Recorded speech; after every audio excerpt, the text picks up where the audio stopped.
Hi, Eerie.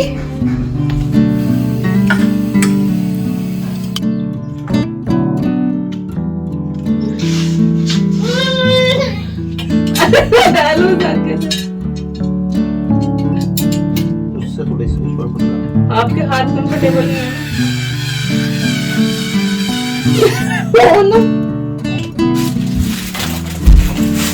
तो बोल बेटे कितने सीरियस होकर देख रहे हैं। हेलो इनू।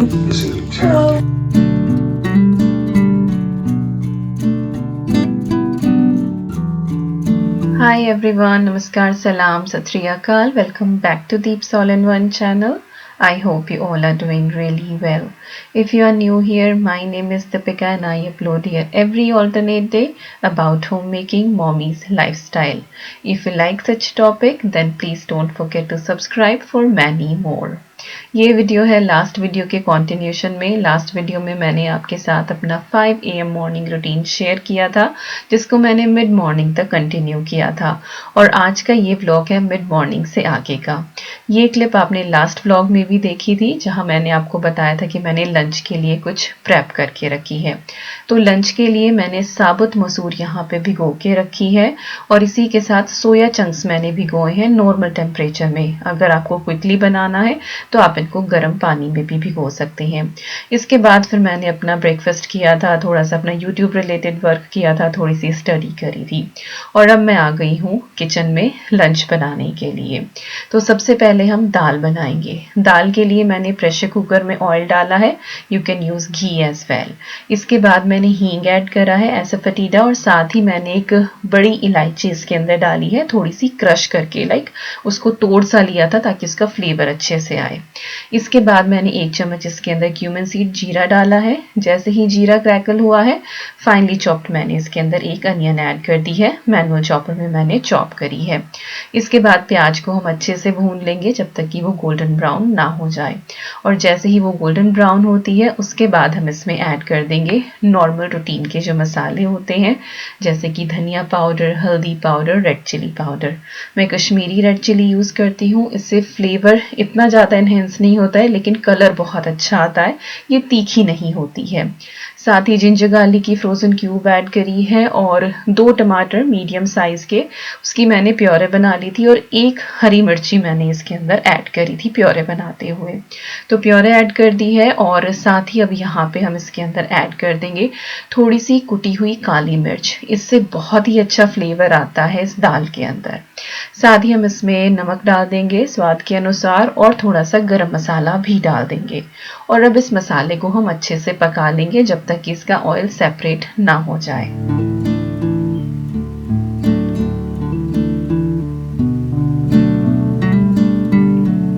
3 से 4 मिनट में मसाला हमारा तैयार हो जाता है। उसके बाद भीगी हुई जो साबुत मसूर है वो हम इसके अंदर ऐड कर देंगे।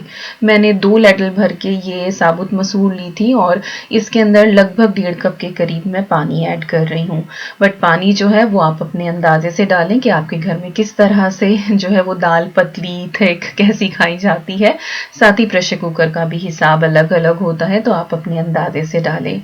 और बस अब हम दाल जो है हमारी ऑलमोस्ट रेडी है। प्रेशर कुकर की लिड लगा देंगे और 2 से 3 विसल में ये डन हो जाती है। तो चलिए अब हम यहाँ पे मूव करते हैं जो है आज की हिट वेजिटेबल, दैट इज सोया कीमा। तो सोया कीमा बनाने के लिए मैंने कढ़ाई ली है, उसमें ऑयल डाला है, 1 चम्मच मैंने जीरा ऐड करा है, साथ ही मैंने तेज पत्ता यहाँ पे तोड़ के डाल दिया है, 1 स्टार अनीस डाली है इसके अंदर, साथ ही थोड़ी सी मैंने इसके अंदर दालचीनी जो है वो ऐड कर दी है। इसके बाद फाइनली चॉप की हुई जो अनियन है वो मैंने डाल दी है, 1 बिग साइज की मैंने ली है। खड़े मसालों का जो टेस्ट है वो इस सब्जी के अंदर बहुत ही अच्छा आता है और पाव के साथ जो है ये बहुत ही टेस्टी लगती है सोया कीमा। तो ये मेरे स्टाइल की है। तो जब तक प्याज हमारी भुन रही है, यहाँ पे जो हमारी ये सोया चंक्स हैं बिल्कुल हल्का सा ही मॉइस्चर है इनके अंदर, बट जितना हो सके आप इनको अच्छे से वॉश करके स्क्वीज कर लें जब तक जो झाग है इसके अंदर से वो खत्म ना हो जाए। तो 4-5 बार आपको जो है ये अच्छे से वॉश करनी पड़ती है। इसके बाद ये सेम मैंने चॉपर ले लिया है और इसके अंदर मैं ये सोया चंक्स डाल दूंगी। बहुत अच्छे से ये सॉफ्ट हो गए हैं, लगभग 1.5 घंटे के करीब ये पानी के अंदर भीगे रहे थे, फिर मैंने अच्छे से वॉश किए हैं। और बस इस तरह से मैनुअल चॉपर में डाल के मैं इनको चॉप कर लूँगी और काइंड ऑफ मिन्स कर लेंगे। और चाहे तो आप इसको जो है वो ग्रेट भी कर सकते हैं अगर आपके पास चॉपर नहीं है, या फिर आप मिक्सर में डाल के भी कर सकते हैं। पल्स लगा लें मिक्सर में डाल के, तो उससे भी बिल्कुल यही टेक्सचर आ जाएगा। तो ये देखिए इस तरह का हमको थोड़ा सा मोटा सा इसका ग्रेन रखना है, बिल्कुल महीन भी नहीं करना है कि आप इसका काइंड ऑफ पेस्ट ही बना दें कि बिल्कुल बारीक, हल्का सा इसके अंदर टेक्सचर होना चाहिए। तो ये देखिए यहाँ पे हमारा जो कीमा है सोया का वो तैयार हो गया है और यहाँ पे जो हमारी प्याज है वो भी अच्छे से भुन गई है। इसको बहुत डार्क नहीं करना है, अदरवाइज फिर सब्जी का जो रंग है वो अच्छा नहीं आता है। इसके बाद हम इसमें ऐड कर देंगे हल्दी पाउडर, रेड चिली पाउडर, धनिया पाउडर। अगेन वही सेम मसाले ऑलमोस्ट सभी सब्जियों के अंदर जाते हैं। हल्का सा इनको सौते कर लेंगे और इसके बाद हम इसमें ऐड कर देंगे टोमेटो प्योरे, और इसके अंदर भी मैंने थोड़ी सी हरी मिर्ची डाली हुई थी। काइंड ऑफ ये प्योरे और प्याज जो है वो सब मैंने एक साथ ही कर ली थी। तो यहाँ पे प्योरे डाल के और अब हम ये मसाला जो है वो अच्छे से यहाँ पे भून लेंगे जब तक कि इसका जो ऑयल है वो सेपरेट ना हो जाए। सॉल्ट भी डाल दिया है मैंने टेस्ट के हिसाब से, साथ ही कसूरी मेथी मैं हाथों से क्रश करके ऐड कर रही हूँ और ये भी मसाले के साथ अच्छे से भुन जाएगी, तो इसका जो फ्लेवर है वो बहुत ही अच्छा आएगा।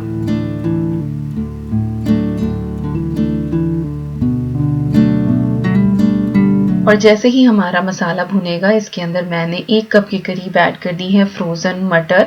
अगर आपके पास फ्रेश हैं तो आप हल्का सा उनको स्टीम कर लें या फिर आप थोड़ा सा पानी ऐड कर दें इसी स्टेज पे और मटर को पहले पका लें। और जब मटर अच्छे से पक जाएं उसके बाद जो हमने ये सोया कीमा बनाया था मिन्स, ये इसके अंदर आप ऐड कर दें और बस अब हमें इसको बहुत ही अच्छे से पकाना है। और ये जो सोया कीमा बनता है ना ये सबको बहुत पसंद आता है और ये इस तरह की एक सब्जी है जिसको आप डिफरेंट वेज में यूज कर सकते हैं। आप सैंडविच भी बना सकते हैं इसका, आप इसको राइस के साथ भी खा सकते हैं, पराठे के साथ भी ले सकते हैं, पूरी के साथ भी, रोटी के साथ भी, सो मैनी वेज। और चाहे तो आप ऐसे भी चम्मच से खा सकते हैं मेरी तरह। तो यहाँ पे मैंने इसमें थोड़ा सा पानी ऐड कर दिया है, लगभग 1/4 कप के करीब। जो ब्लेंडर था वही मैंने रिंस कर दिया था और जो चॉपर था उसमें भी थोड़ा सा सोया मिन्स लगा हुआ था तो वो रिंस करके मैंने डाल दिया है। क्योंकि जो हमारा ये सोया है ये हल्का सा फूला हुआ तो है लेकिन ये पका हुआ नहीं है, तो इसको पकने के लिए थोड़े से मॉइस्चर की ज़रूरत होती है। तो अब हम इसको मीडियम फ्लेम पे कुक होने के लिए रख देंगे और जैसे ही आपको लगे कि इसके अंदर एक हल्का सा बॉयल यहाँ पे आना शुरू हो गया है तब हम इसके अंदर ऐड कर देंगे गरम मसाला। और हर सब्जी में जो है, दाल सब्जी में गरम मसाला जो है वो एक डिफरेंट स्टेजेस पे डाला जाता है और उसी से उन सब्जियों का जो टेस्ट है वो डिफरेंट हो जाता है। तो यहाँ पे मैंने चुटकी भर इलायची पाउडर भी इसके अंदर ऐड करा है। इलायची का पाउडर अगर आपके पास ना हो तो शुरुआत में जब हमने बाकी के खड़े मसाले ऐड करे थे उसी टाइम पे आप 2 हरी इलायची थोड़ी सी खोल के आप इसके अंदर ऐड कर दें। बट वही है कि मुंह में आती है तो कई बार फिर वो अच्छी नहीं लगती है। तो दाल जो है वो मेरी डन हो गई है और मैंने इसको पीछे बड़े चूल्हे पर रख दिया है। थोड़ी सी आंच मुझे फालतू चाहिए थी लेकिन छोटे चूल्हे पे जो है वो उतनी आ नहीं पा रही थी। तो यहाँ पे अब ये जल्दी से कुक हो जाएगी, तो मैंने मीडियम फ्लेम कर दी है। बीच बीच में चलाते रहें, कहीं ऐसा ना हो कि ये लग जाए। हालांकि पानी है इसमें लेकिन इसको हमें इवनली कुक करना है, तो बीच बीच में मैं चलाती रहूंगी। तो अब देखिए बहुत ही अच्छे से यहाँ पे पक गया है और नीचे से ये हल्का सा ड्राई है और जब आप चलाते हैं तो आपको इसका परफेक्ट इस तरह का टेक्सचर दिखाई देता है। तो हमें इसको बिल्कुल ड्राई नहीं करना है, अदरवाइज फिर ये गले में अटकती है। तो हल्का सा मॉइस्ट इसको रखना है, जैसे कि पाव भाजी के लिए हम भाजी प्रिपेयर करते हैं, बिल्कुल उसी तरह का इसका टेक्सचर होना चाहिए।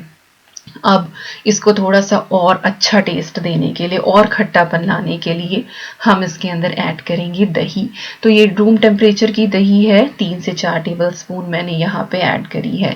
और दही डालने के बाद आपको इसे लगातार चलाना है जब तक कि इसमें फिर से बॉईल ना आ जाए, अदरवाइज दही जो है वो थोड़ी सी कर्डल हो जाती है। और ये जो दही है ये बहुत बड़ा रोल प्ले करती है इस रेसिपी में, इट इज़ मस्ट। अगर आप ये नहीं डालेंगे तो शायद इसका टेस्ट टेस्ट उतना अच्छा नहीं आएगा जितना दही डालने के बाद आता है, but you can try it out. तो उधर दही डाल के बॉयल आ गया था, मैंने उसको कवर करके फिर से छोड़ दिया है। यहाँ पे दाल अपनी एक बार देख लेते हैं। तो दाल का जो स्टीम है वो निकल गई थी, प्रेशर डाउन हो गया था। और अब इस दाल को खट्टी बनाने के लिए, इसको खट्टी दाल ही बोला जाता है, मैंने इसके अंदर टैमरिंड का पल्प ऐड करा है। और ये स्टोर बोट है, मैं इंडियन शॉप से लेकर आई थी, मैंने आपको दिखाया भी था और आज ही मैंने ये खोली है। और ये कॉन्सेंट्रेट है, लाइक ये बहुत ही ज़्यादा थिक है, तो बस 1 टीस्पून ही काफ़ी है। तो ये मैंने इसके अंदर ऐड कर दिया है, तो इससे बहुत ही अच्छी ये खट्टी सी दाल तैयार होती है। और साबुत मसूर अरहर की दाल जो होती है, ये 2 दालें ऐसी हैं जिनमें खट्टा डालना बहुत ज़रूरी होता है। अगर आप खट्टा नहीं डालते हैं तो फिर वो एसिडिटी भी बनाती है, वो गैस भी बनाती है। तो हर दाल का ना एक कॉम्बिनेशन होता है कि उसके साथ ये चीज़ जानी चाहिए। तो टैमरिंड ना हो तो आप इसमें नींबू का रस भी डाल सकते हैं, वो भी सेम ही टेस्ट लेकर आएगा ऑलमोस्ट। और बाकी तो वही है कि एसिडिटी ना बने तो वो नहीं बनती है। तो दाल तो हमारी तैयार हो गई है और यहाँ पे हमारा जो सोया कीमा है वो भी बिल्कुल अच्छे से रेडी हो गया है। और इसकी शक्ल देख के आपको पता लग ही रहा होगा कि ये कितना टेस्टी बना है। और आप चाहे तो इसके ऊपर ढेर सारा धनिया डाल के इसको गार्निश कर सकते हैं, बहुत ही अच्छा लगता है।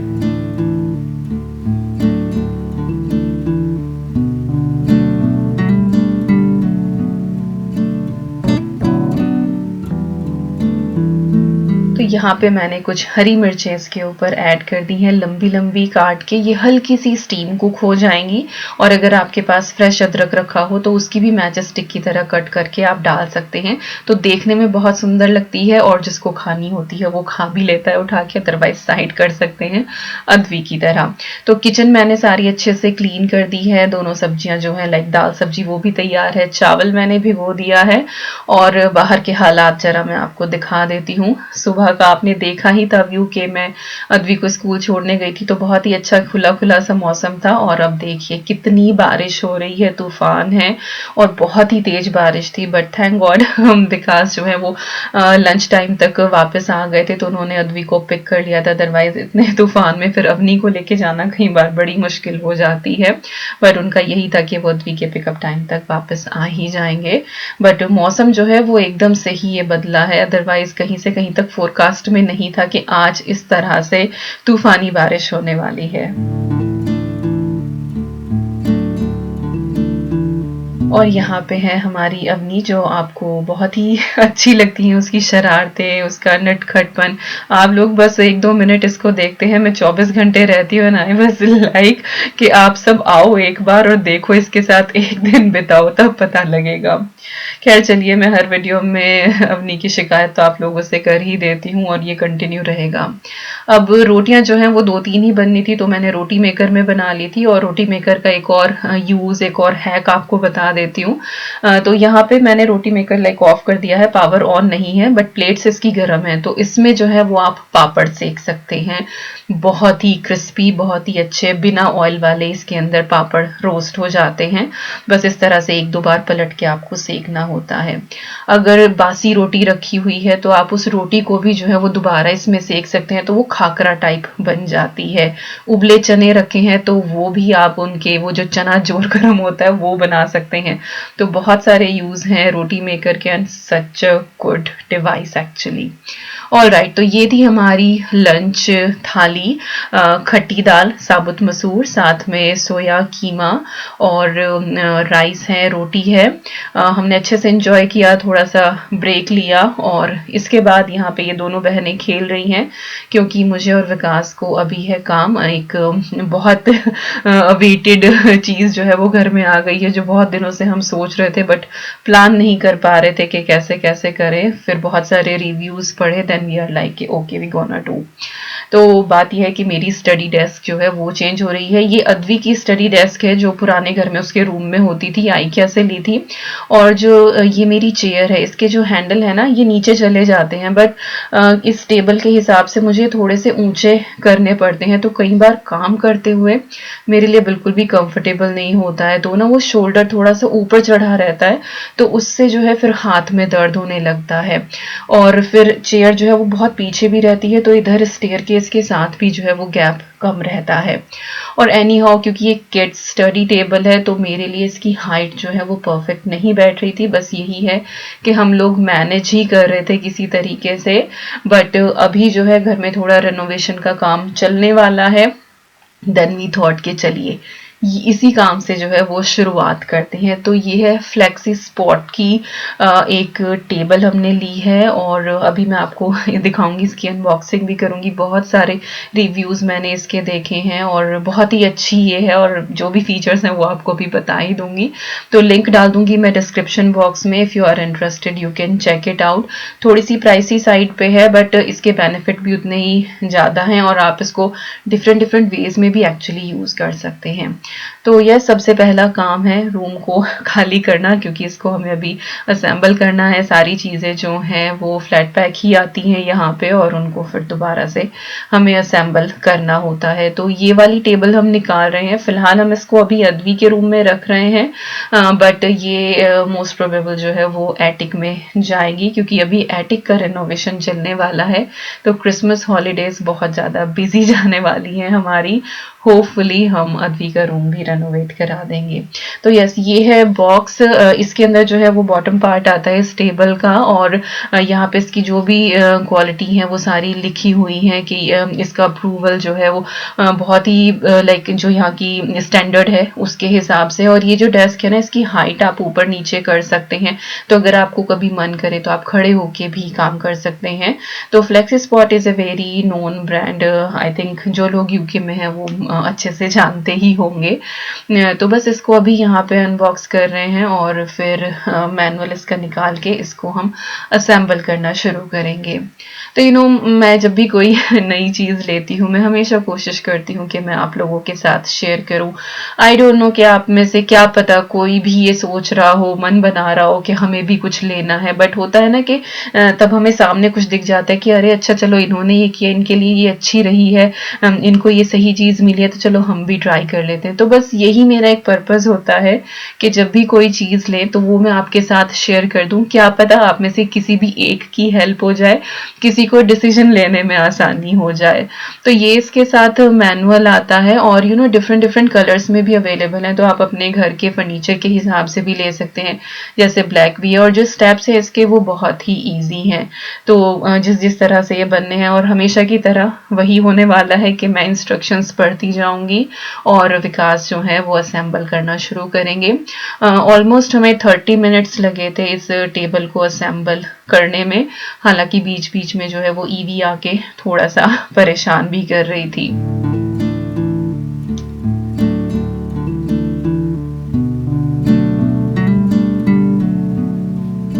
और इस सीन में आप देख रहे होंगे कि एक जो टेबल का लेग है वो विकास के हाथ के पास है। एंड आई वाज लाइक कि उसको पीछे रख दो, आराम से ड्रिल हो जाएगी, बट क्योंकि उन्होंने वो पहले वहीं रख दिया था तो उसको उठा नहीं रहे थे। और इसके जो लेग है वो काफ़ी हैवी हैं। बेस जो है वो बहुत हैवी है। छोटा बच्चा है जैसे घर में तो कुछ भी हो बच्चा इसको हिला नहीं पाएगा। तो बहुत ही हैवी बेस वाली है। पर हाँ, ये दिक्कत ज़रूर रहेगी कि आपको अगर एक कमरे से दूसरे कमरे में इसको लेकर जाना है तो फिर बहुत लाइक 2 या 3 लोग चाहिए होते हैं। 2 तो मिनिमम चाहिए ही चाहिए। और इसके अंदर जो है ना ये क्योंकि ये हाइट आप इसकी ऊपर नीचे कर सकते हैं तो इसीलिए इसको पावर देनी होती है। तो इसका एक कंट्रोल पैनल है जो हमने फ्रंट में अटैच करा है और उसको जो है वायरिंग यहाँ पे हम कर रहे हैं। और ईवी जो है वो भी आ गई है यहाँ पे इंस्पेक्शन करने के लिए कि हो क्या रहा है। तो जितने भी पेज हैं वो सब उसने अच्छे से चेक करे हैं कि पापा ने बिल्कुल अच्छे से लगाए हैं नहीं लगाए हैं। तो कनेक्शंस हमने सारे के सारे यहाँ पे कर दिए हैं। और जो ये वायरिंग है इसको कवर करने के लिए भी एक ट्रे आती है जिसको आप इसके ऊपर लगा देते हैं। तो मैं इतनी सारी डिटेल्स नहीं दिखा रही हूँ क्योंकि आई नो कि किसी को असेंबली में कुछ ऐसा इंटरेस्ट नहीं होगा, बट जो मेन फीचर है वो मैं आपको बता देती हूँ। तो ये कंट्रोल पैनल है। इसमें आपको एक तरफ दिखाई दे रहा होगा एक एरो अप है एरो डाउन है, तो वो ऊपर नीचे इसको करने के लिए। USB पोर्ट भी है साथ में अगर आपको कोई चीज़ चार्ज करनी हो। और इसमें स्टैंडिंग पोजिशन और सिटिंग पोजिशन का 1 और 2 भी दिया हुआ है। तो डायरेक्टली आप ऊपर नीचे एरो पे ना करके 1 और 2 पे प्रेस करेंगे तो वो नॉर्मल जो बैठने वाली है स्टैंडिंग हाइट है उस पे वो चला जाएगा। और एरोज के बराबर में जो M लिखा हुआ है उस पे अगर आप लॉन्ग प्रेस करते हैं तो ये फिर लॉक हो जाती है। तो विकास मुझे यहाँ पे वही सारी चीजें बता रहे थे। तो ये इसकी मैक्सिमम हाइट है और इसको आप किचन में एक्चुअली एज अ ब्रेकफास्ट बार भी यूज कर सकते हैं और ऐसे आप हाइट बढ़ा के इसकी जो है वो खड़े होके भी खा सकते हैं, बैठ के भी खा सकते हैं। इसको as a extension of your countertop भी यूज कर सकते हैं क्योंकि काफी स्टर्डी है ये और ब्लैक कलर में भी मिलती है अगर आपकी किचन में जो है वो ब्लैक काउंटर टॉप है। सो डिफरेंट डिफरेंट तरीके से आप इसको यूज कर सकते हैं because it is quite sturdy. तो यहाँ पे मेरी चेयर जो है वो परफेक्टली फिट आ गई है और इसके जो हैंडल्स हैं वो मैंने डाउन करा दिए क्योंकि यही जो है वो मेन प्रॉब्लम मुझे आ रही थी कि मेरे कंधे थोड़े ऊपर उठे से रहते थे। तो this is perfect height for me. और बच्चे जो है वो ऊपर नीचे इसको नहीं कर सकते बिकॉज चाइल्ड लॉक का इसके अंदर ऑप्शन है कि आप इसको लॉक कर दें। तो यस, मेरा जो स्मॉल ऑफिस सेटअप है जहाँ पे बैठ के मैं आपके लिए होपफुली अच्छी अच्छी वीडियोस एडिट करती हूँ, प्रोजेक्ट्स बनाती हूँ, नई नई रेसिपीज जो है अपनी डायरी में से छांट छांट के आपके लिए रिकॉर्ड करती हूँ। तो यही वो एक कोना है जहाँ से ये सारा कंटेंट क्रिएट किया जाता है। तो अगेन इस टेबल का जो लिंक है वो मैं डिस्क्रिप्शन बॉक्स में डाल दूंगी, अगर आप में से कोई इंटरेस्टेड है तो आप चेक कर सकते हैं। और इनके और भी बहुत सारे प्रोडक्ट हैं। आई थिंक ये लोग सोफा वगैरह भी देते हैं और आई थिंक बेड भी है। तो so many things, it is quite big brand actually. तो yes, I am happy here और बस अब मन कर रहा था कि बस मैं फटाफट यहाँ पे काम ही कर लूँ। बहुत ही कोजी सी फीलिंग आ रही है और लेग स्पेस भी परफेक्ट है। तो जैसे छोटे बच्चे खुश होते हैं ना, तो I was happy like that. और विकास यहाँ पे मुझे फिर से बता रहे थे क्योंकि मुझे लॉकिंग सिस्टम इस टाइम तक नहीं पता था। तो मुझे यही था कि ईवी ने अगर एक बार देख लिया कि कुछ ऐसे करने से ऊपर नीचे होता है तो वो यहीं लगी रहेगी। तो ये लॉकिंग सिस्टम जो है इसको लॉक करेंगे और सरफेस भी बड़ा, आई थिंक ये 60x120 की मैंने ली है। और बस फिर ईवी को सुलाया, वो अपनी इवनिंग नैप ले रही है और हम लोग यहाँ पे चाय पी रहे हैं। चाय मेरी प्यारी अदवी ने बनाई है और साहब बड़े ध्यान से यहाँ टीवी देख रहे थे और मैं वही बोल रही थी कि कितने ध्यान से देख रहे हो। और अदवी अपना होमवर्क कर रही है, साथ ही वो पार्ले जी लेके बैठी हुई है। शी लव्स पार्ले जी। और हम लोग टीवी में क्या देख रहे हैं, हम लोग देख रहे हैं क्राउन। क्राउन का नया सीजन आया, काफी टाइम पहले आ गया था बट हम लोग देख नहीं पा रहे थे तो देख रहे हैं। अदवी अपना काम कर रही है। सो फॉर 15+ है ये, बट पेरेंट्स के साथ शी कैन ऑल्सो वॉच, तो वो थोड़ा थोड़ा ही ऐसे देखती रहती है। तो यस, यही थी बस आज की वीडियो, मेरा afternoon to evening routine. I hope आपको आज की ये वीडियो पसंद आई होगी। कुछ भी अच्छा लगे तो like, share, comment and subscribe. और मैं मिलती हूँ आपसे बहुत जल्दी। Till then you guys take care and I am sending lots and lots and lots of love to you all. Thank you so much for watching. Take care and bye bye.